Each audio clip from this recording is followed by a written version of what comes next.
উপার্জনের চারটা পথ। কত দিন বললাম, এক হলো দিন মজুরি, সন্ধ্যায় টাকা শেষ, বাস মরে গেলে ঝামেলাও শেষ।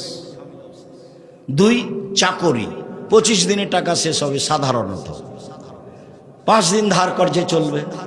3 জমি চাষ, সমান সমান না হয় লস। জমি চাষ কি ভাই বুঝেন আপনারা? জমি চাষ বুঝেন?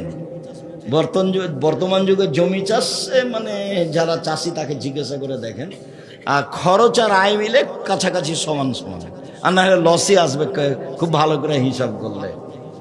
4 ব্যবসা।